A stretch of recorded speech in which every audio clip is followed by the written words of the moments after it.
পৃথিবীর সবচেয়ে বিষাক্ত সাপ। আমরা এটা কেন করছি? এত দূর এলাম এর জন্য। হ্যাঁ, ওটা আমি। মিস্টার বিস্টের বোটে করে কিভাবে এই অদ্ভুত জায়গায় এলাম ভাবছেন তো? ব্রাজিলের উপকূলে অবস্থিত স্নেক আইল্যান্ডে হাজার হাজার গোল্ডেন ল্যান্সহেড ভাইপার থাকে, যা পৃথিবীর অন্যতম মারাত্মক সাপ। মরবো না যেন। মরপ না জেনন। এখানে হোটেল, ডাক্তার বা কামড়ের জন্য হাসপাতাল কিছুই নেই। ব্রাজিলের নৌবাহিনী এই দ্বীপে টহল দেয়। গত 100 বছর ধরে সাধারণ মানুষ ও পর্যটকদের এখানে আসা সম্পূর্ণ নিষিদ্ধ।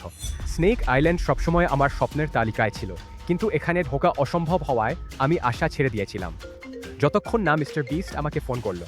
কি খবর জিমি? কালকের মধ্যে ব্রাজিলে আসতে পারবে? দারুণ। ব্রাজিলে। ঠিক আছে, দেখা হবে। মিস্টার বিস্ট পৃথিবীর 5টি মারাত্মক জায়গায় ভিডিও বানাচ্ছে। স্নেক আইল্যান্ড তার তালিকার 1 নম্বরে। জিমির শেষ মুহূর্তে একজন ট্রাভেল এক্সপার্ট দরকার, তাই আমি 12 ঘন্টার ফ্লাইটে সাও পাওলোর এয়ারপোর্টের দিকে দৌড়াচ্ছি।